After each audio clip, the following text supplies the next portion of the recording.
Hi, it's me again, and lately I've been filing a few Freedom of Information requests to the BBC to find out a few bits and pieces that I need for a few stories that I'm planning to bring you in the future. But while I was on the website, I stumbled across a few that have already been answered and they're public, so I can take a look at them.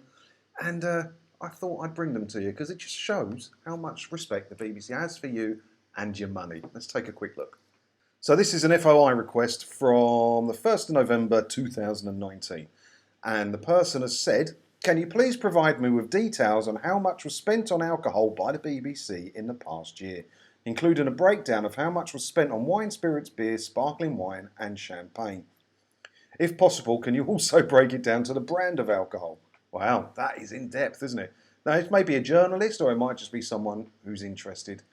I don't know. Not fussed either, really, to be honest, because the important part is when you scroll down and you see this. There's a massive list of alcohol. And all right, some of it's not that expensive. You know, 336 on Merlot, doesn't say how many bottles it was.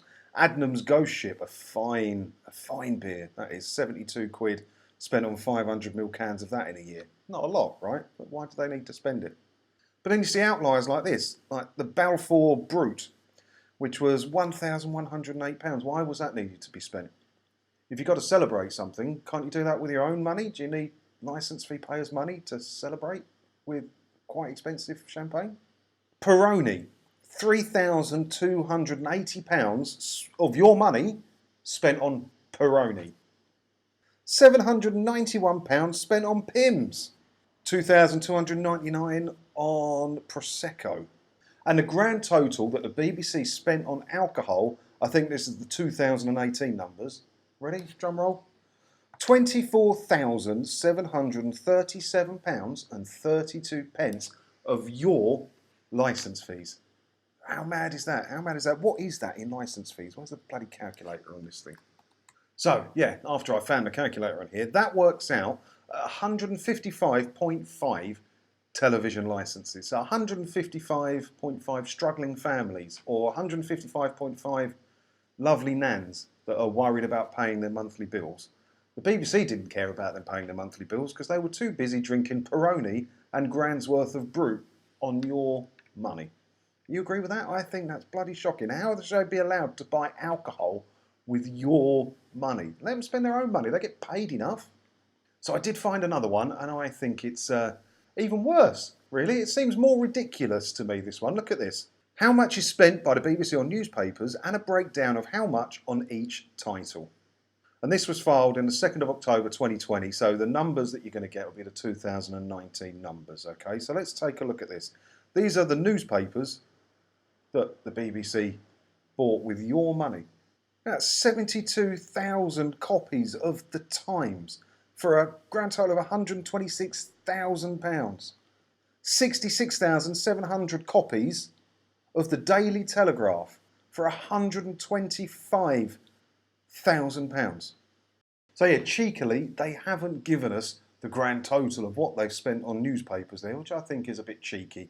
And as you noticed a minute ago, my calculator's not working brilliantly, and I tried and copy and paste it into Excel, but it wasn't having it. So the first person that can total that up, I will pin the comment below. Leave it in the comment and I'll pin it. But do you not think that's absolutely ridiculous that they can spend that much on newspapers and beer of TV licence fee payers' money? Now, if it's a private company like ITV, I'm sure spends similar amounts on newspapers and drink. Good for them, because you don't pay them directly. They make their own money through advertising. But the BBC are paid for by the public, and they have no respect for your money at all, because they're getting pissed and reading the paper with it. That's what they're doing with your money. And I can't agree with it. I just cannot agree with it. So I do have one more Freedom of Information request to look at, and this was from the 19th of April 2021. I would like you to provide me with the details of the number of offices you have in each of the core cities of the UK and an estimate of the number of staff employed in each of the core cities of the UK. So this is a good one, right? So let's scroll down and let's take a look.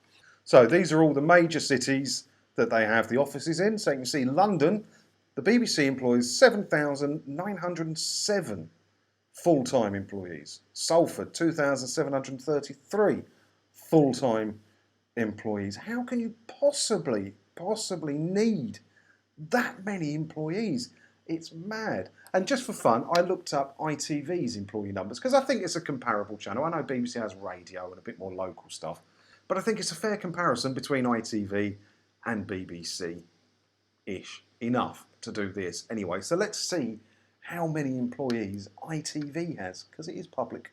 So in 2020, they had 3,893 for ITV Studios and 2,380 for their broadcast channels, bringing a grand total of 6,273 employees, which is less than the BBC has in London alone. And this is only the major offices in the UK. Don't forget that they have offices all around the world for BBC News and BBC World Service.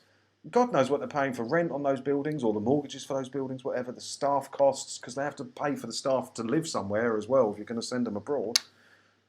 Mad. Mad. They are wasting your money. They don't need all these people. All these people are on the BBC gravy train, as Alan Partridge would say, and they're bloody loving it, aren't they? So what do you think about this? Do you think they're really wasting your money like I do? Let me know in the comments below. And I do read all your comments, so I'll be down there hovering about and I'll reply where I see fit. So you do that, and I'm going to go and make another video, which I will see you in soon. Thanks for watching.